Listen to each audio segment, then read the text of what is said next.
Ce reste d'Israël ne commettra plus d'injustice. Livre de Sophonie, chapitre 3, 13. Il semble que la théologie du reste soit apparue chez le prophète Amos, au 8e siècle avant la naissance de notre Seigneur. Celui-ci a puisé dans sa foi la conviction que l'élection d'Israël ne sera jamais remise en question. Son raisonnement était imparable, puisque Dieu est fidèle, son alliance est éternelle, comme lui. Donc Dieu sauvera le reste d'Israël. Comme il a su préserver du déluge meurtrier Noé, le seul juste de sa génération, comme il a su faire échapper Lot, le neveu d'Abraham, au désastre de Sodome et Gomorrhe, les villes perverses. De même, il sauvera de l'anéantissement ceux qui lui sont restés fidèles au milieu de l'apostasie générale, ceux dont les genoux n'ont pas plié devant le Baal et dont la bouche ne lui a pas donné de baiser. 1 Roi 19, 18.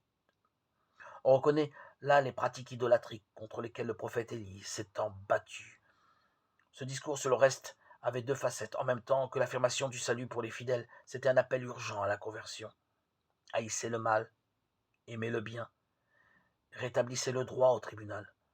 Peut-être que le Seigneur, le Dieu des puissances, aura pitié du reste de Joseph. Amos 5,15.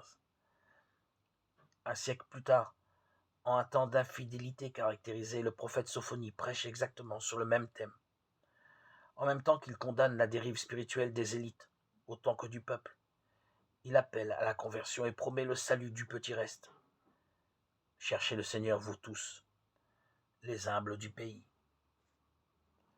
Sophonie, chapitre 2, verset 3.